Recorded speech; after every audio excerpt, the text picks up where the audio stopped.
Welcome in. What's Right with Nick Wright on Election Day 2024. We are actually not going to do any politics or election stuff today. However, I am going to get on the record with a prediction. And I normally say, if you don't like hearing me talk politics, turn it off or fast forward or whatever. This is a prediction. If you can't handle my prediction, then you can't listen to the show. My prediction is Kamala 295, Trump 243. I think that Kamala wins Pennsylvania, Michigan, Wisconsin, Georgia, and Nevada. I think Trump wins Arizona and North Carolina. I think the closest of those states, the closest Kamala win is Nevada. The closest Trump win is North Carolina. The next closest Kamala win is Georgia. The next closest Trump win is Arizona. So I am just getting on the record. As many of you guys know, I was the most accurate political pundit of 2022 when it came to the midterms, documented. And we'll see if I can keep that going in 2024. Are you putting money down 295. On this, you want the honest answer? Yeah. Honest answer? Yeah. I mean, I'll tell you, I don't mind. I've got low five figures laying minus 250 on Kamala to win the popular vote. And I have low five figures getting plus 150 at Kamala to win the whole thing. And so that's where I'm at. So this will be a real swing in either direction. The question was going to however, be yes. However, in a story for the memoirs, the single greatest gambling win of my life, my only ever near six-figure win, came 2020 Biden, with every bet that I made being after the election had been called. Because there was a lot of folks who were just really deep into the deep corners of the internet, certain that there was going to be something overturned or a Supreme Court case. And so for that one, I laid a good percentage of my net worth to end up winning, like I said, close to six figures.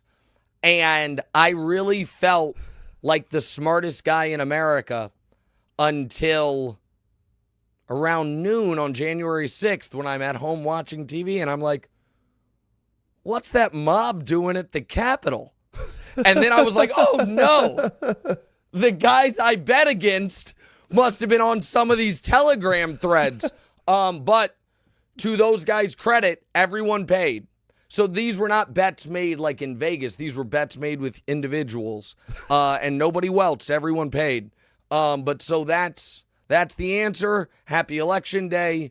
Your mom, your sister, and I went out and voted on Saturday, and I have the fortunate pleasure of tonight leaving New York and flying right into the belly of the beast.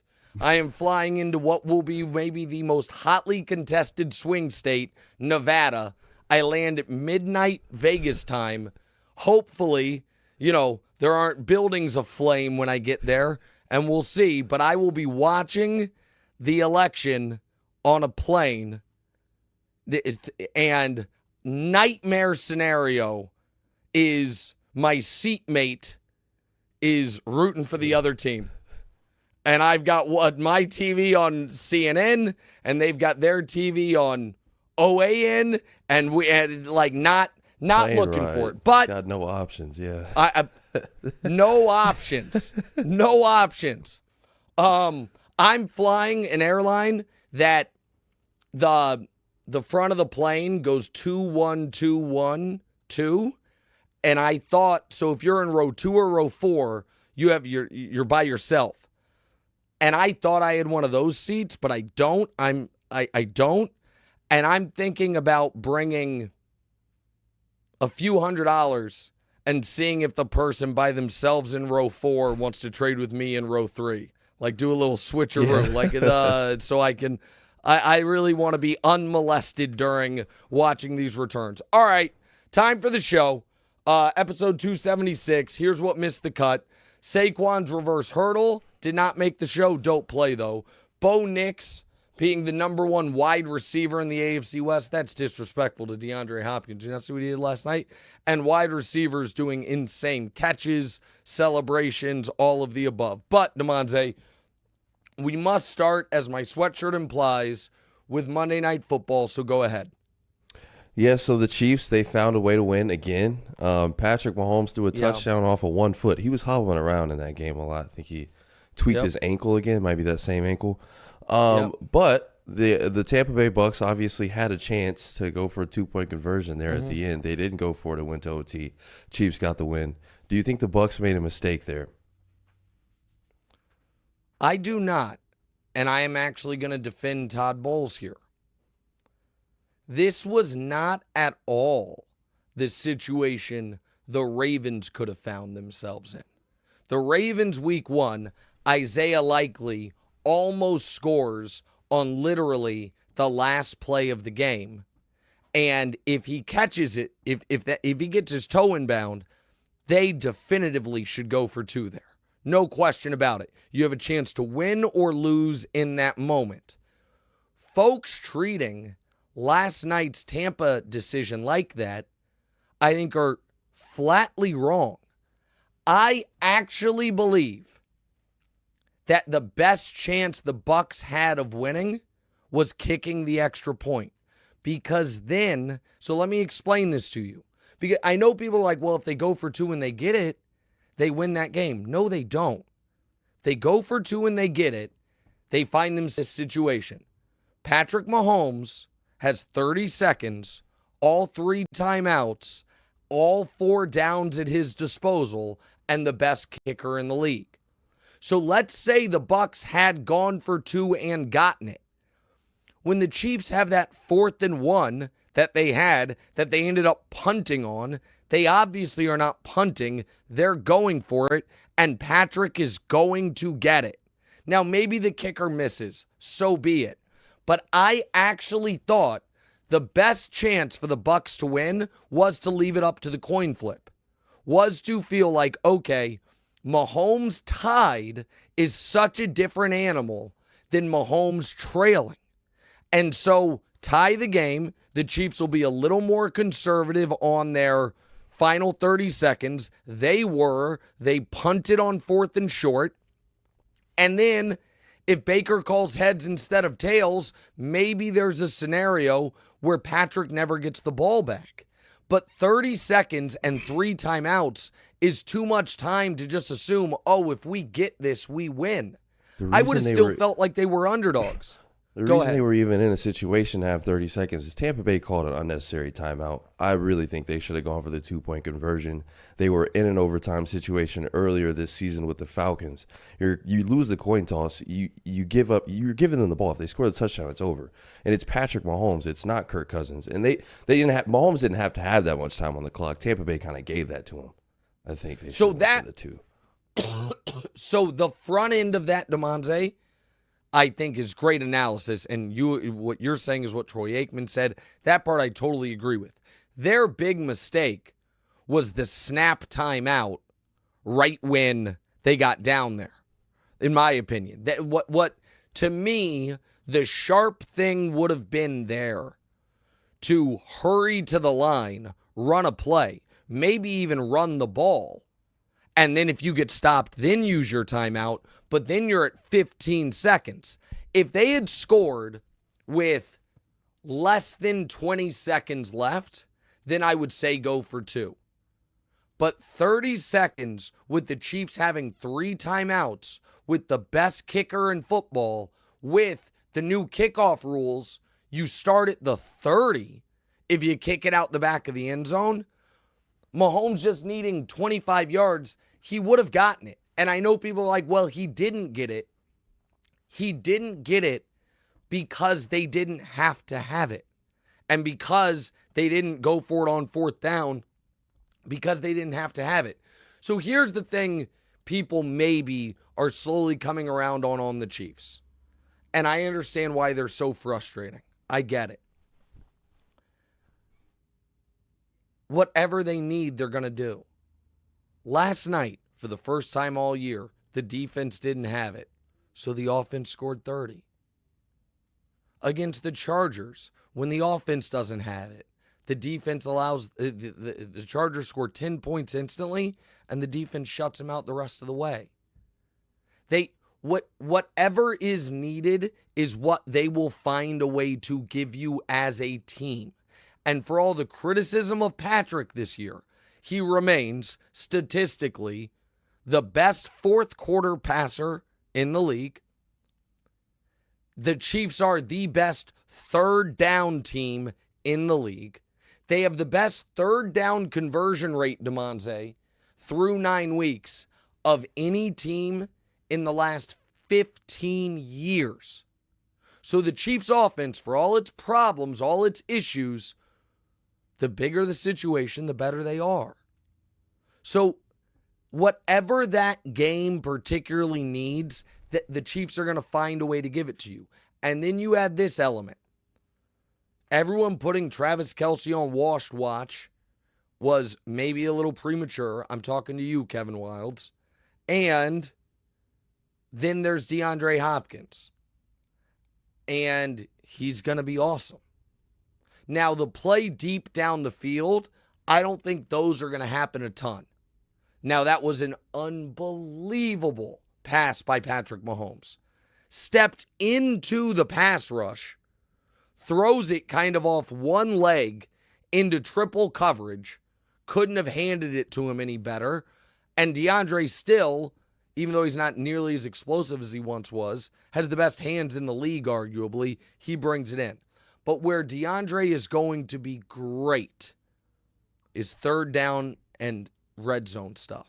His route running is so precise. And you saw yesterday there was one time, I think it was on that last drive in regulation, when he and Patrick weren't on the same page. He kept going and Patrick threw it to where he thought he was going to be. That's only going to get better with time.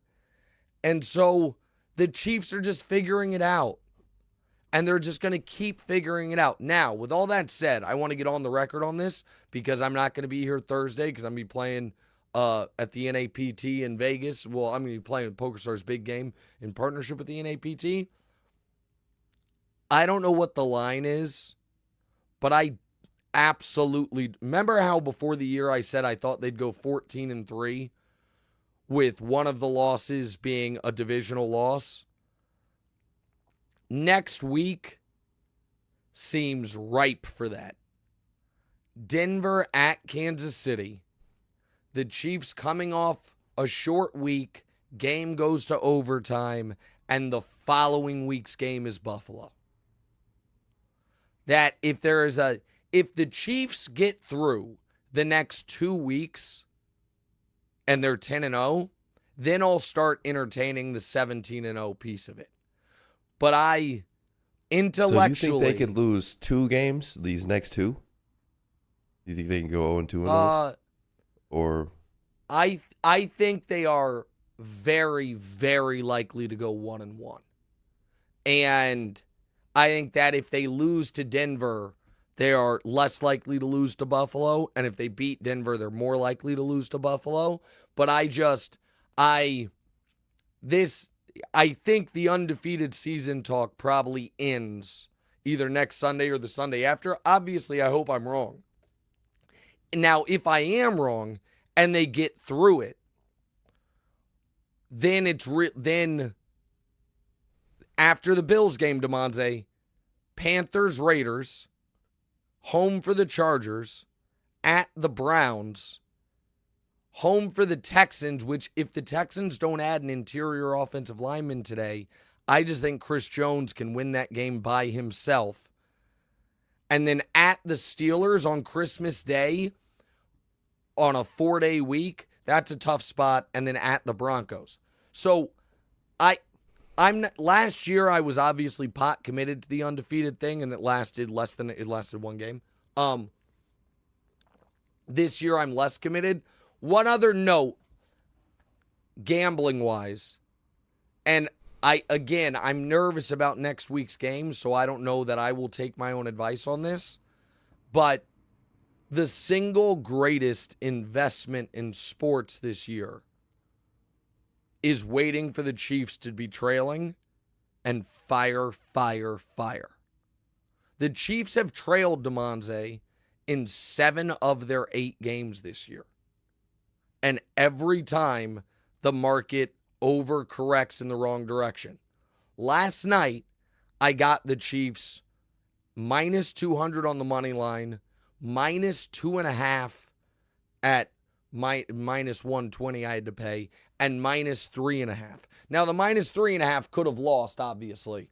And listen, they all could have lost, but I took screenshots of it. This year thus far, Chiefs Bengals, at one point early in the game, or at halftime maybe, the Chiefs to win was down to minus 140. 138 I got it at. Chiefs Falcons, at one point early in that game, the Chiefs were underdogs. I got them at plus 110. Chiefs Chargers, at one point they were minus 118. At one point they were plus 116. I got them both. Chiefs Raiders, at one point they were down to minus 6.5. I bet on that. Chiefs Bucs, I just told you, minus 2.5, minus 3.5, and minus 200 on the money line. This team trails in every game. And they don't cover big spreads, but they cover live lines like crazy. And so again, I have a nervous feeling about this coming week's game against Denver, but it's just an interesting note to look at. All right, Damonza, let's go on to the Dak and the Cowboys. Yeah, so the Cowboys, they lost another game. They might have lost Dak Prescott as well with a hamstring injury. He's expected to miss a few weeks here coming up. They put him on IR, so he's going to miss at least 4. Right, and he seemed to mouth "we effing suck" on the sidelines. Yeah. So their season seems to be over, right? So what's going to happen here with the Cowboys? Well, they just made a ridiculous trade. They just gave up more for Jonathan Mingo than the Chiefs gave up for DeAndre Hopkins or the Bills gave up for Amari Cooper. That seems dumb. Jonathan Mingo, I understand he was a high draft pick, and I do like the idea of taking. I mean, he was a second-round pick, a high second-round pick a couple years ago. But he has been brutal in the pros. I mean, truly brutal. He has 55 catches for 540 yards and 0 touchdowns through a season-and-a-half career. I know the quarterback play has been bad in Carolina, but giving up that pick, to me, is bad management. And listen, the Cowboys are dead. They're dead. And speaking of bad management, you saw they're starting this week, right? They're starting Cooper Rush. Mm-hmm. Guys, it's a failure organizationally to not. It's a failure to have Trey Lance on the roster and to not feel comfortable seeing what he looks like in a game this week. Those two things are in conflict. If he's so bad that you don't even want to see what he looks like in a game, instead you want to go with Cooper Rush when you're 3-5 and Dak's out a month, then you needed to admit defeat on it and cut him and not have him taking up a roster spot. They gave up a 4th-round pick. By the way, in the 4th round, that was this year's draft pick they gave up. Right after that, Braylon Allen, I want to pull it up real quick because I just had it yesterday. 3 running backs. Oh, yeah. The kid from Tampa, Bucky Irving, the kid from San Francisco, Garindo, and Braylon Allen all went in the 10 picks after the pick the Cowboys traded away for Trey Lance, who it looks like they don't even feel comfortable seeing on the field. So that's an organizational failure.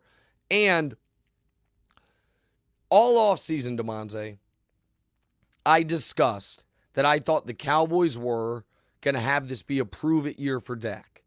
They weren't signing him, and they were just going to let the chips fall where they may. Had they done that, they actually wouldn't be in that bad of a shape. Yeah. They'd be like, okay, season from hell. We're going to have a top 10 pick that if we tell Micah, take time to come back, Tank Lawrence, take time to come back, CD, your shoulder hurts, why don't you miss a couple weeks? Trey Lance, let's get you some reps. That could end up being a top 5 pick, and you draft your quarterback, and you move forward with quarterback on a rookie contract, ton of cap space, re-sign Micah, you've re-signed CD, and it's an instant restart. Instead, they sit out all of free agency. They don't get Micah done. They don't get CD done until the very end. They sign Dak at the last minute, and now they're just stuck. Just flatly stuck. And so bringing back McCarthy was a mistake. Sitting out free agency was a mistake. Signing Dak but waiting till the last minute was a mistake. All of it. I mean, a terrible Cowboys year, had they not re-signed Dak, wouldn't have been the worst possible thing. You let Dak walk, you take your chance with Cam Ward or Shedeur Sanders or whomever, and you start it over with a rookie quarterback. So, yeah, listen, that's going to be a huge whiff by me. And obviously the Eagles are far better than I thought they would be, even though the coach is still a total doofus. What could save me in those preseason NFC East was the little taste I put on Washington at 14-1 to win that division, because right now they're still atop the division. All right, let's go on to the other good teams in the league, Damonza. All right, yeah, so everybody's NFL power rankings is going to have the combination of Buffalo, Baltimore, Detroit, and your Chiefs 1 through 4, I assume. Anybody who doesn't have the Chiefs is just being satirical, I assume, as well. Yeah. Who are you most scared of, though? And you can't say nobody. There's got to be a team in the league that, gets well, you I'm not on edge scared right of now. anyone, but of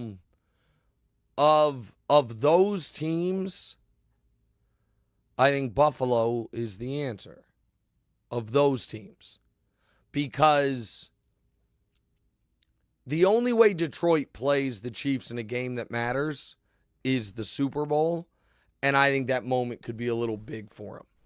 I saw Goff in the Super Bowl once. It was way too big for him then. That was also against Belichick, I understand, it's years ago. But I'll take my chances with Andy Reid versus Dan Campbell in a Super Bowl. I just will. And I think that Chiefs defense is great. And the Lions, we'll talk about it later, just added Zadarius Smith. That one. Baltimore does not scare me at all. Flatly. Okay. And the defense stinks, and Baltimore is in this weird spot, Damonza, where only their wins count. All day yesterday it was on sports TV everywhere. Baltimore's the scariest team in football when 7 days earlier they lost to the Browns.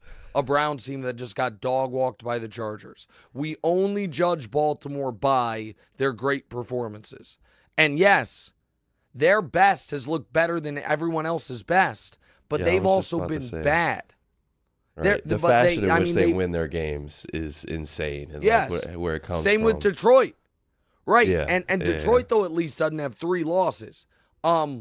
Buffalo, to me, they obviously have played the Chiefs close in the playoffs the last 2 times they've played them. And one day they're going to win. I actually, sorry, Bills fans, I actually think Tyler Bass making that 60-yarder is going to cost you. Bass is not a reliable kicker, flatly. And him nailing a 61-yarder to beat the Dolphins guarantees he's your kicker the rest of the year. And I can see that really ripping your heart out in a critical spot come the postseason. Sorry, I just can see that happening. Go ahead. I can see how a Buffalo fan would be very annoyed by what you just said, and why Buffalo fans would be annoyed with you, period. Kind of brings me to I can see it too, but but go ahead. My follow-up here. Yeah, so the Buffalo Bills media seemed to, they tweeted out a picture, and they said, never a doubt. And you said this is a bridge too far.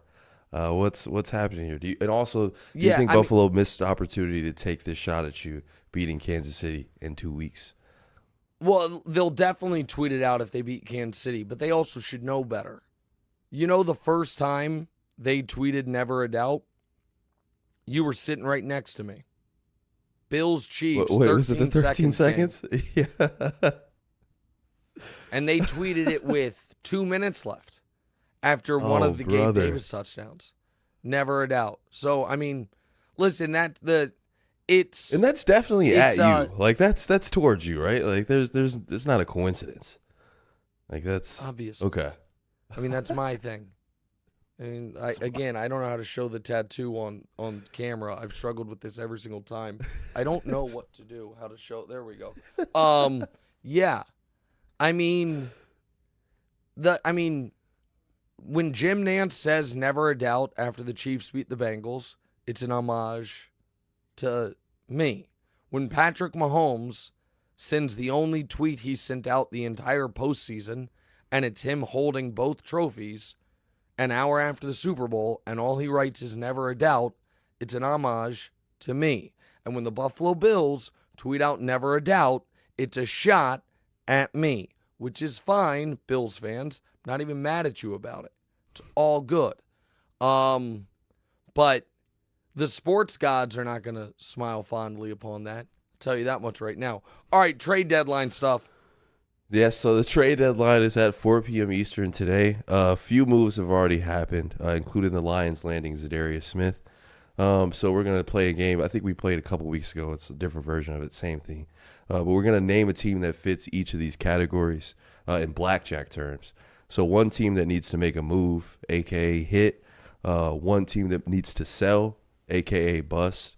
And one team that needs to stay put, a.k.a. stay. Okay, so team needs to hit, obviously, is Baltimore. Well, you know what? Can I give you two? Baltimore and Houston. Houston, I don't think it's what they need is not going to be available. They need some interior offensive linemen. Like, if the Cowboys were smart and they were selling instead of buying, maybe they could convince Houston to pay a king's ransom for future Hall of Famer 34-year-old Zach Martin. That would be interesting. But it's very, very, very difficult to trade for offensive linemen. I understand the Vikings just did it. That's tough. The Ravens should pay whatever it takes to get Marshawn Lattimore out of New Orleans. Flatly. Just what they should do. I don't know if they're going to do it. They added Deontay Johnson. That didn't seem to make a lot of sense to me. They need, or bring Clowney back from Carolina. They need defensive help. The team that needs to sell, excuse me, I'm sorry. If we're being serious, the Jets should shop Devontae Adams. The Jets should say, we're not crawling out of this 3-6 hole, and we're going to trade Devontae Adams. They won't do that. No. Yeah. Miami should consider. Miami should see if they can get back from a team close to what they gave up for Tyreek Hill. They're not going to do it. I'm just telling you teams that should do it. So the answer is probably New Orleans with Lattimore. Like the Jets and Dolphins should, but they won't. New Orleans should consider it. New Orleans needs to start resetting everything. They just fired the coach. That would be my answer. And then the team that needs to stay put, I would say at this moment, Green Bay. Green Bay could trick itself into thinking, oh, we're a Super Bowl caliber team right now. Probably a degree below that. But you're young, you draft incredibly well, your cap situation's in a good spot. I would keep this thing rolling rather than mortgage things when you're not. I don't think you're going to catch Detroit. Like you're not one piece away from all of a sudden winning the conference, but you could win the conference next year. So that would be my advice for those teams. Take a quick break, come back. What's right?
All right, welcome back in What's Right with Nick Wright, and this episode is brought to you by Lexus Racing. If you're a fan of high-octane excitement and precision racing, I got something you got to hear. Since 2017, Lexus Racing has been pushing the boundaries of precision, innovation, and pure racing excellence. Last year, Lexus Racing, alongside their partners at Vassar Sullivan, took home the 2023 IMSA GTD Pro Class Championship with the stunning Lexus RCF GT3.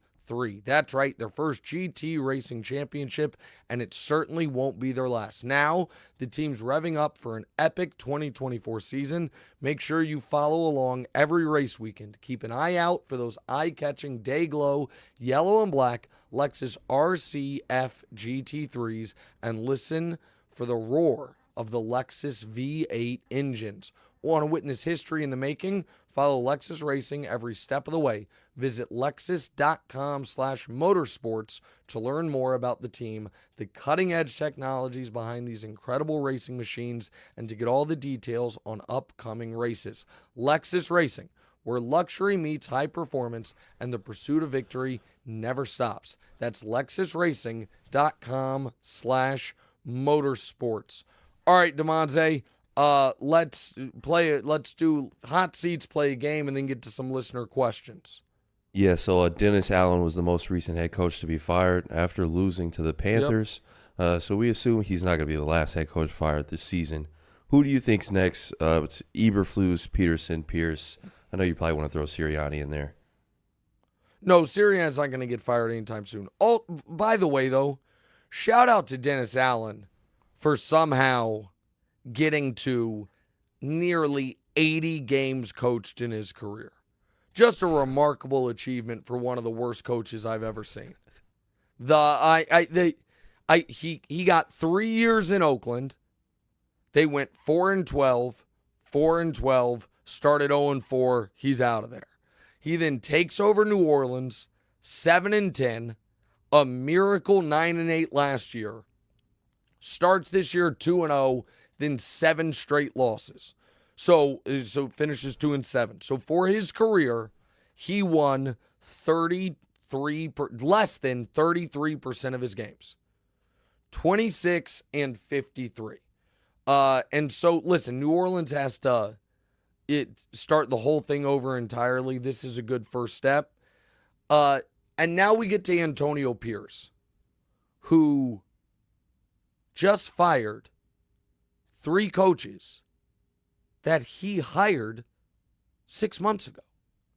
Antonio Pierce is a first-year head coach who fired essentially the entirety of the offensive staff a week after they scored 24 points because, well, now 7 was by the defense, fine, because they allowed 41 points. You allow 41 points, you got to fire out all the offensive coaches. Now, I don't think Luke Getsy is some great offensive coordinator. However, Antonio Pierce, you cannot, as a first-time head coach, fire your whole offensive coaching staff at the midway point of the season. You just hired them. It's just so ridiculous. And so I don't think they're going to go ahead now as an offensive assistant. Do they have Norv Turner or Scott Turner? I thought they had Norv's son. Do they all? Is Norv Turner there as well? No, I think they have Scott Turner in there. Maybe Norv is consulting, but Scott Turner's definitely there. Who's Norv's son? Am I wrong on that? Yeah, they have Scott. They just added Norv. I think they've got both. Okay. So Scott Turner was already there. Now they're bringing in Norv Turner, who's got to be, how old's Norv Turner? He's got to be over 70. So listen, Pierce is not going to be back next year. They shouldn't have hired him. I'm confident of that. The guy who should be most concerned about a midseason firing is Doug Peterson. That's and listen, Trevor threw a pick to lose the game. I'm not absolving Trevor of that, but they committed to Trevor this offseason. Peterson and Eberflus. So here's what I would say. Let me just so we have had the Jets have fired their coach and the Saints have fired their coach. I would be shocked if Peterson or Eberflus are back. So there's 4. I don't think anyone in the NFC West is firing their coach. In the NFC South, I don't think he's going to fire another coach in Carolina, one and done. So everyone there is safe. In the NFC North, I said Eberflus, everyone else is safe.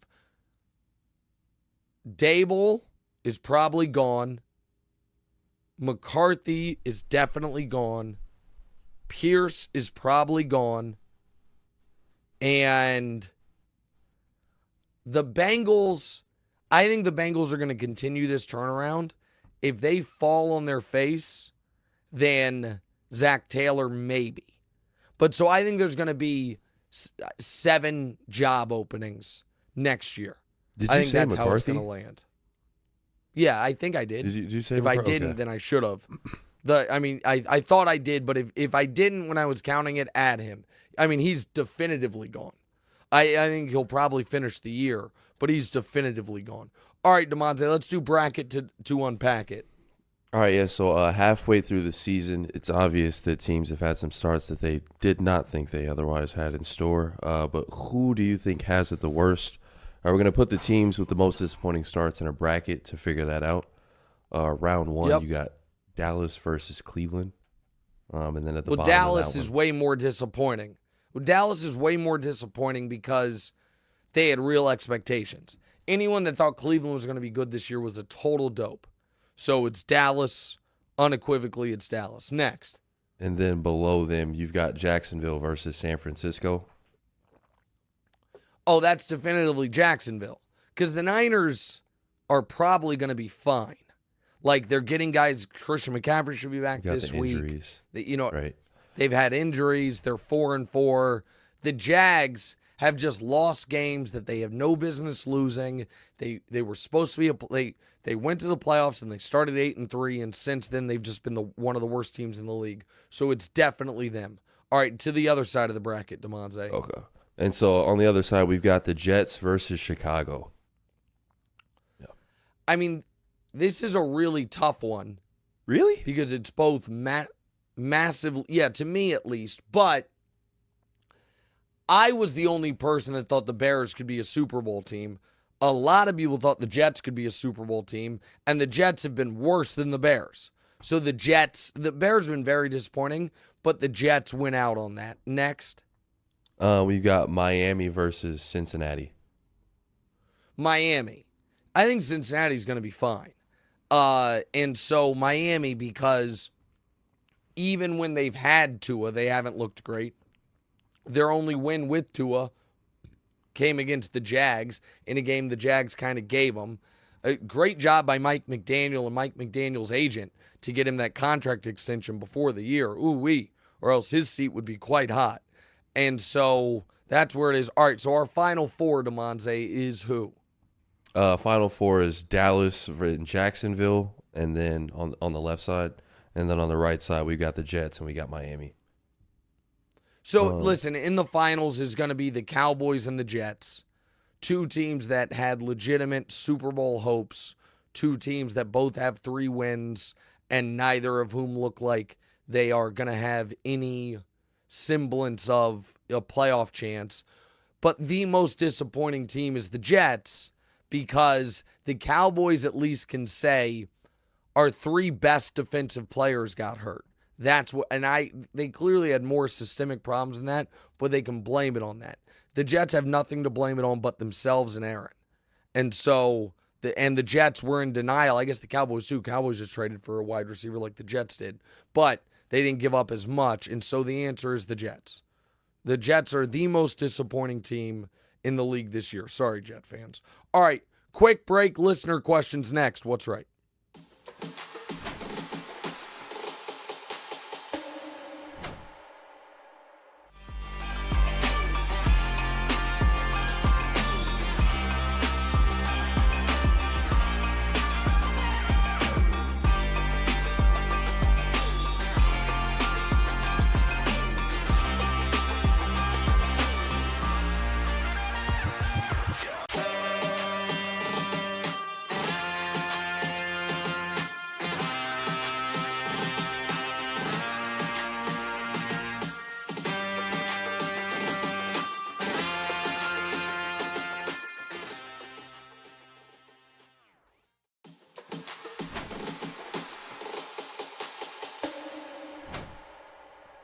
All right, welcome back in. What's right with Nick Wright? Damonza, let's do some listener questions.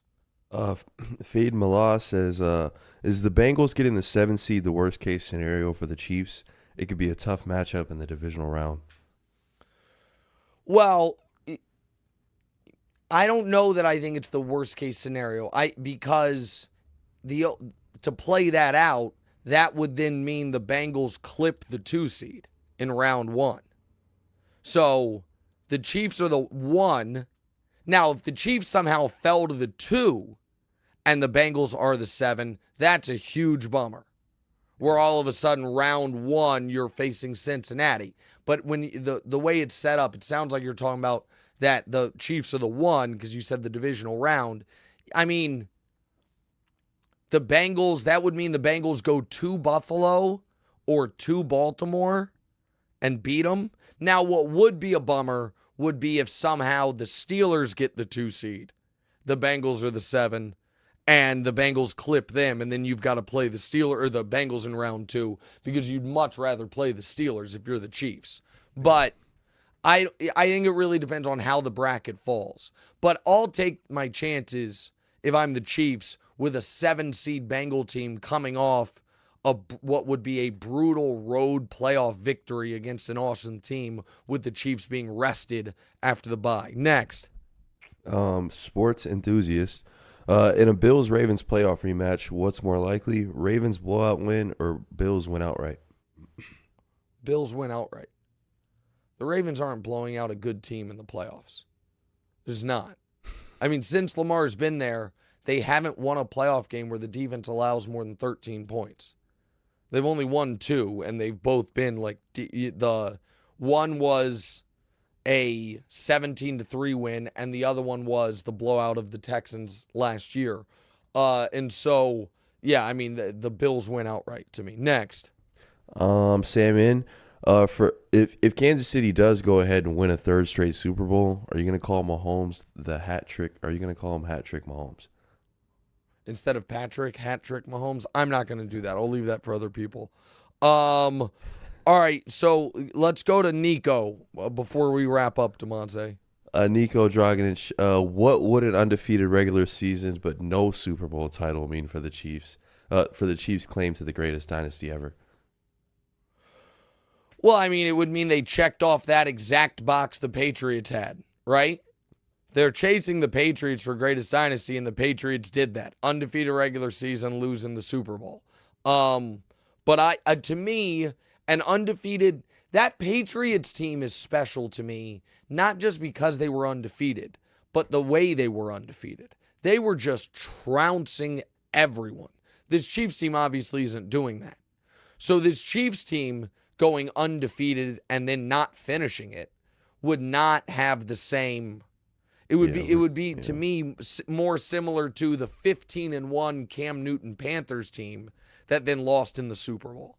Nobody thinks of that team as like an all-time great team, even though they were 15-1, because there's a lot of close wins, and then they lost in the Super Bowl. So the last year, I thought chasing the undefeated thing was a way to stay sharp, because that was the only history they could go for. This year, they're going for the first three-peat in the Super Bowl era, so it's a different story. All right, very busy day for me. I'm about to hop on with Lebitard in a few minutes. Then I'm on with Colin. Then I have the show. Then I get on a plane to Vegas. And I nervously watch every single minute of election coverage, even though I'll know we're not going to get any real information until probably the middle of the night. But so be it. Wish me luck in Vegas. No show Thursday. We'll post our picks. And I'll see you guys on TV later today. What's up, Damonza? You want to say something?